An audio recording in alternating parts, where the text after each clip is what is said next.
क्योंकि विनाशकारी सैलाब ने नदी के आसपास कुछ नहीं छोड़ा, सबको अपनी चपेट में ले लिया। तबाही इतनी तेजी से आई कि लोगों को संभलने का मौका ही नहीं मिला। नेपाल के मीडिया के मुताबिक बाढ़ का पानी तिब्बत की तरफ से आया और सुबह करीब 9 बजे नेपाल में दाखिल हुआ। सबसे पहले सैलाब के रास्ते में नेपाल का रसुआगढ़ी और टिमुरे इलाका आया। वहां पानी के साथ मलबे का अंबार और पत्थर नीचे आए। ऐसा लगा जैसे पहाड़ों को चीरते हुए को बहुत बड़ी झील नेपाल के उस हिस्से में आ गई हो। पलक झपकते ही पानी की धारा ने नदी के किनारे मौजूद बस्तियों को, ढांचों को रौंद दिया। लोग इस महाप्रलय से बिल्कुल अनजान थे। मौसम भी खुला हुआ था, बारिश वारिश कुछ नहीं हो रही थी। मौसम खुला हुआ था, नदी में ऊपर से आया पानी आगे बढ़ता रहा, हालात भयावह होते चले गए। 9:30 बजे तक तो बाढ़ ने रसुआगढ़ी को सपाट कर दिया। कई लोगों के बह जाने की खबरें आई। रसुआगढ़ी में तैनात पुलिस वालों से संपर्क कट गया। रसुआगढ़ी और टिमुरे दोनों जगह नेपाल के रसुआ जिले में है। यह जिला वहां की राजधानी काठमांडू के उत्तर में मौजूद है और दोनों इलाके त्रिशूली नदी के किनारे बसे हैं और चीन की सीमा के बहुत करीब है। सीमा के उस पार करीब 25 किलोमीटर की दूरी पर चीन का किरोंग काउंटी इलाका है। नक्शे पर देखने पर रसुआगढ़ी नेपाल के ऊपरी हिस्से में दिखाई देता है। इसके 3 किलोमीटर बाद नीचे की तरफ टिमुरे बसा है। रसुआगढ़ी के बाद हाहाकारी सैलाब कोहराम मचाता हुआ कुछ ही मिनटों में टिमुरे पहुंच गया। वहां के रिहायशी इलाकों को बहा ले गया, बाजारों को बहा ले गया, सरकारी दफ्तरों को बहा ले गया, पुलों को बहा ले गया। एक लोहे के पुल का बचा हुआ हिस्सा भी तिनके की तरह नदी में बहता हुआ दिखाई दे रहा था।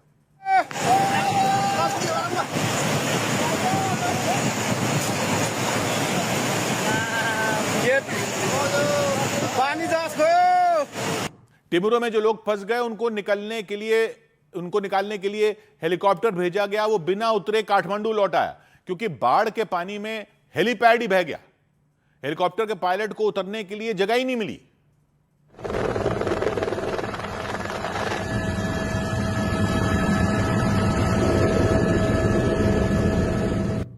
हेलीकॉप्टर से जो दिख रहा था उसमें टिमुरे गांव का बड़ा हिस्सा नजर ही नहीं आ रहा।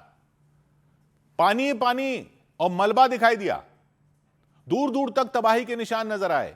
राहत और बचाव अभियान में नेपाल सरकार ने ताकत झोंक दी। वहां की सेना को लगा दिया गया, लेकिन कई जगह हेलीपैड बह गए। 14 हेलीकॉप्टर लगाए गए। लापता लोगों की तलाश शुरू की गई। फंसे हुए लोगों को सुरक्षित निकालने का काम शुरू किया गया। रसुआगढ़ी इलाके से राहत और बचाव अभियान की हैरान करने वाली तस्वीरें आई। एक इमारत की छत पर फंसे एक व्यक्ति को बचाने के लिए हेलीकॉप्टर के पायलट ने अपनी जान जोखिम में डाली, तब बचा सके। खतरों से लड़ते हुए उन्होंने उस व्यक्ति को बचाया। त्रिशूली नदी में आए सैलाब के बाद रसुआगढ़ी में सब कुछ तबाह हो गया। कुछ ही इमारतें बची थी। तो एक इमारत जो बची हुई थी उसकी छत पर वो खड़े थे। उन्होंने सेना के हेलीकॉप्टर को देखकर अपनी शर्ट हवा में लहराई, मदद के लिए गुहार लगाई। हेलीकॉप्टर के पायलट की नजर उन पर पड़ी। उन्होंने अपना हेलीकॉप्टर छत पर फंसे व्यक्ति की तरफ मोड़ा और बहुत कम ऊंचाई पर उसे ले गए। बहुत कम ऊंचाई पर उड़ते हुए उस इमारत के पास पहुंचे।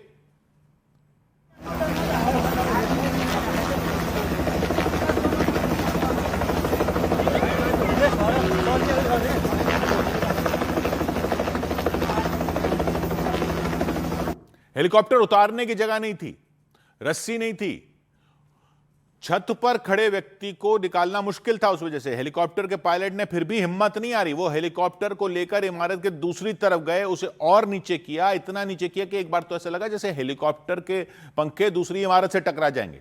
हेलीकॉप्टर में मौजूद एक बचाव कर्मी ने फिर हाथ आगे बढ़ाया। छत पर फंसे व्यक्ति ने भी हिम्मत जुटाई और बचाव कर्मी का हाथ पकड़ा और तब हेलीकॉप्टर पर चढ़े।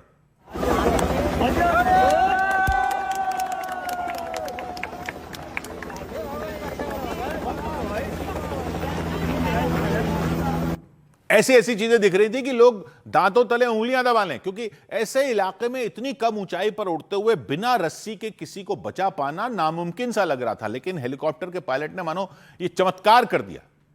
उधर नेपाल की सेना ने दूसरी एजेंसियों के साथ मिलकर राहत और बचाव के काम को और तेज किया।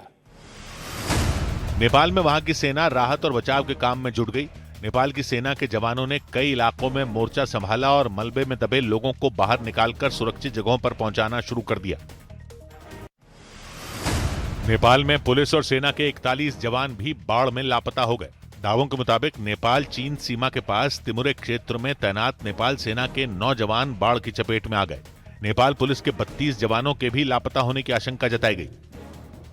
उधर द काठमांडू पोस्ट नाम के अखबार ने रिपोर्ट दी कि नेपाल में तबाही मचाने वाला ये जो सैलाब आया वो चीन से आया, चीन में तिब्बत से आया, नदियों के रास्ते आया। वो रिपोर्ट कह रही है कि तिब्बत में भारी बारिश हुई, वहां से नेपाल आने वाली 2 नदियां उफान पर आईं, बेकाबू हो गईं और उन्होंने रौद्र रूप ले लिया और फिर जब वो नेपाल में दाखिल हुई तो कोहराम मचा दिया। ऐसा सैलाब आया कि उसके सामने जो कुछ भी आया उसे उखाड़ फेंका, तहस नहस कर दिया, बर्बाद कर दिया। कई इलाकों को तो बिल्कुल सपाट कर दिया, नामो निशान ही मिटाकर रख दिया। तो यह रिपोर्ट कहती है कि नेपाल पर यह जो आफत टूटी, इसका चीन से कनेक्शन था, चीन के तिब्बत से कनेक्शन था। वहीं से इसकी शुरुआत हुई। तिब्बत के दक्षिणी हिस्से में जोरदार बारिश हुई। केरोंग काउंटी नाम का एक क्षेत्र है, वहां भी खूब बारिश हुई। पहाड़ी इलाका है, बहुत ऊंचाई पर है, समुद्र तल से करीब 14,000 फीट की ऊंचाई पर है। वहां से 2 नदियां निकलती हैं जो नेपाल के बागमती प्रांत में आती हैं। इसी बागमती प्रांत में रसुआ नाम का जिला है। तिब्बत से आने वाली दोनों नदियां रसुआ के रसुआगढ़ी इलाके में मिलती हैं। यह इलाका तिब्बत बॉर्डर से लगता है। नेपाल की राजधानी काठमांडू से करीब 150 किलोमीटर दूर है। रसुआगढ़ी की समुद्र तल से जो ऊंचाई है वो 5,000 फीट के आसपास है और तिब्बत में 14,000 फीट की ऊंचाई से आने वाली दोनों नदियों का पानी रसुआगढ़ी में एक हो जाता है। आगे इसे त्रिशूली नदी के नाम से जाना जाता है। यही नदी नेपाल में तबाही की वजह बनी। तिब्बत की नदियों का पानी जब बिजली की रफ्तार से त्रिशूली नदी में उतरा तो वो बेकाबू हो गई। उसके रास्ते में जो भी इलाके आए वहां हाहाकार मच गया। नदी के पानी में पुल बह गए, मकान बह गए, गाड़ियां बह गईं, सैकड़ों लोगों के बहने की खबर आई। और द काठमांडू पोस्ट की रिपोर्ट यह कहती है कि इस तबाही की वजह बर्फ की चट्टानों का खिसकना भी हो सकता है। आशंका जताई गई कि तिब्बत से नेपाल आने वाली एक नदी के रास्ते में बर्फ की मोटी मोटी चट्टानें गिर गईं और चट्टानों का ढेर लग गया। इतनी चट्टानें कि कई घंटों के लिए नदी का रास्ता लगभग ब्लॉक हो गया, बंद हो गया। पानी वहां से निकल ही नहीं पाया, तो वहीं जमा होने लगा, एक ही जगह पर इकट्ठा होने लगा। ऊपर से पानी आता रहा, वहां इकट्ठा होता रहा। कुछ ही घंटों में लाखों लीटर पानी जमा हो गया, मानो कोई झील बन गई हो वो। यह रिपोर्ट कहती है कि नदी के रास्ते में बनी उस झील पर फिर दबाव बढ़ता गया और वो फट पड़ी। इसके बाद तो तिब्बत की उस नदी का पानी नेपाल पर पूरी रफ्तार से टूट पड़ा। नेपाल की त्रिशूली नदी में एक ही झटके में लाखों लीटर पानी ऐसे आया तो उसने रौद्र रूप धारण कर लिया, बड़े पैमाने पर तबाही मचा दी। द काठमांडू पोस्ट की इस रिपोर्ट में नेपाल के कुछ वैज्ञानिकों का हवाला दिया गया। उन वैज्ञानिकों ने अंदेशा जताया कि बर्फीली चट्टानों का खिसकना इस बर्बादी की वजह हो सकता है। उनके अनुमान है कि तिब्बत के केरोंग काउंटी इलाके में लेंदे नाम की जो नदी नेपाल आती है, लेंदे नाम की एक नदी आती है नेपाल, उसका रास्ता कुछ देर के लिए बंद हो गया था। लेंदे नदी उन 2 नदियों में एक है जो नेपाल के रसुआ जिले में मिलती है, जो रसुआगढ़ी इलाके में मिलती है, जो आगे चलकर त्रिशूली नदी कहलाती है। ये जो लेंदे नदी है ये तिब्बत के बर्फीले इलाकों से होकर गुजरती है, फिर नेपाल पहुंचती है।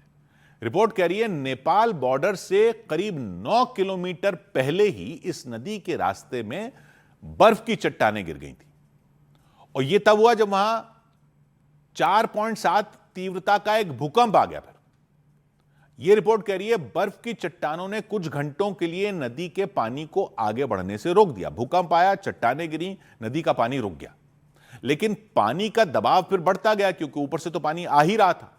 तो अचानक चट्टानें दरक गईं या टूट गईं और फिर लेंदे नदी में जो सैलाब आया, क्योंकि वो चट्टानें टूट गया, जैसे डैम फट गया, उसने फिर त्रिशूली नदी से होते हुए नेपाल के कई इलाकों में कोहराम मचा दिया।